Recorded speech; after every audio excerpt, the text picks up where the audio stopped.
Oh, do I have some news for you? The Peaceful Freedom Convoy is growing way too fast, and the nervous dictatorship is doing anything it can in its power to dismantle the peaceful movement, as they desperately try to hold on to whatever power and support they have left. Alongside name-calling and promoting hate, the government has pressured GoFundMe to freeze and steal the $10 million the Freedom Convoy has raised. Yes, that's right. That money you donated from your hard-earned income has been stolen by GoFundMe, who will be donating the money to whichever charity they choose. Let me guess, We Charity? Proposed by the NDP Member of Parliament, Alistair McGregor, MPs on the committee voted unanimously to have GoFundMe appear in front of the House of Commons to ensure that the $10 million will not be raised to promote, and I quote, extremism, white supremacy, anti-Semitism, and other forms of hate. That the committee invite representatives from GoFundMe to appear as soon as possible to answer questions regarding security measures the company has in place to ensure the funds are not being used to promote extremism, white supremacy, anti-Semitism, and other forms of hate. Well, GoFundMe has investigated and determined that the Freedom Convoy has violated their guidelines by promoting violence and harassment. For proof, check this video.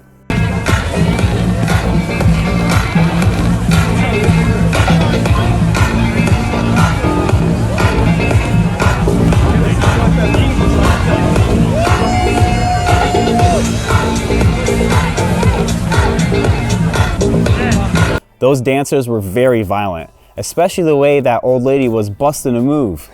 Or how about this video, showing the peaceful protesters calling out the one provocateur that was holding a Confederate flag. Now he's gone. We called him out, he knows. And now this move by GoFundMe has caused a lot of outrage on social media and also has sprung up some really funny memes. Check these out. We have communist GoFundMe, go f*** yourself.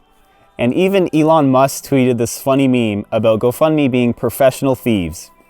And currently, hashtag Freedom Convoy is trending all over Twitter, and hashtag boycott GoFundMe is gaining traction. So if you donated to the Freedom Convoy, make sure you contact your bank and charge back this illegal theft. This just in, GoFundMe has sent out an email update to everyone that donated saying their donation will actually be automatically refunded now. That was quick. So make sure you follow through with this refund, because I personally would not trust a single thing GoFundMe says, and it will never be using their platform ever again. Make sure to donate to the new Freedom Convoy fundraiser at givesendgo.com, which currently has raised over $1 million in the last 24 hours. Link will be in the description down below. Unfortunately, the powers that be just can't accept that the majority of Canadian citizens are fed up. The citizens want to go back to work. They want to live free. They want to go to a restaurant without having to show their papers and medical history as if they're living in Nazi Germany. Everyone is sick and tired of the 2 long years of tyranny, lockdowns, mandates, curfews, segregation, and just want to get their damn freedoms back. And they don't want a technocratic QR code dictatorship system like currently in communist China. You know, the same place that Justin Trudeau said he admires. There's a level of admiration I actually have for China,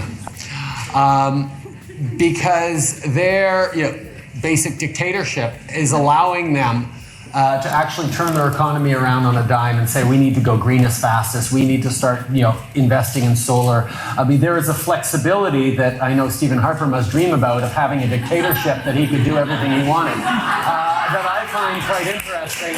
A Canadian politician said, I look for China. I'm admire of the basic dictatorship in China. That is not only shocking, that is a shame. But the crumbling regime wants you to believe that these peaceful protesters are flying racist flags and are all white supremacists. And anyone with common sense can see that these peaceful protests have nothing to do with religion, race, or hatred. This is a movement of all different races of Canadians coming together from all over the map, voicing their concerns of the tyranny we have been experiencing for the last 2 years and don't want to be treated like prisoners anymore. The $10 million that was stolen was supposed to be used for fuel, food, and shelter costs. The organizers have also indicated that any leftover funds would be donated to a credible veterans organization. You know, those veterans that died fighting for our rights and freedoms. Those same veterans we give thanks to on Remembrance Day. Funny enough, it is a NDP member of parliament that is pushing this despicable act against the Canadian citizens. The leader of the NDP party openly spreads hate and division online, claiming the Freedom Convoy is about white supremacy and hating the religion of Islam, which makes absolutely no sense at all. As a matter of fact, let's see what the Canadian citizens think about Jagmeet's hateful posts by checking out his Instagram comment section. Okay, let's see what we have here. This statement is not true. I am Muslim and I own a trucking company and I am pro-vaccine and anti-mandate. This statement is misleading and promoting hate, Mr. Singh. Glad I didn't vote for you. Seems you're just as bad as Trudeau. Yikes, I supported and voted for you, but this is not okay. Sorry, at Jagmeet, I voted NDP in 2019 and many times previously, but cannot tolerate this sort of divisive language. Never again. You've lost my vote. Unbelievably divisive. It's sad that in your position, you are so misinformed. And there goes the last politician I actually had faith in. Unfollowed because of this hate speech. What a terrible thing to say. Shame on you. You're never getting my vote. Unfollow. Damn. Good luck running again, Jagmeet. Speaking about politicians that spread hate toward Canadian citizens, Ottawa City Councillor Diane Deans suggested that the Mayor of Ottawa and the Prime Minister of Canada block protesters' access to the millions of dollars raised, which now they successfully did. Diane Dean is quoted saying, "They're funding these mercenaries and that funding stream needs to get cut off."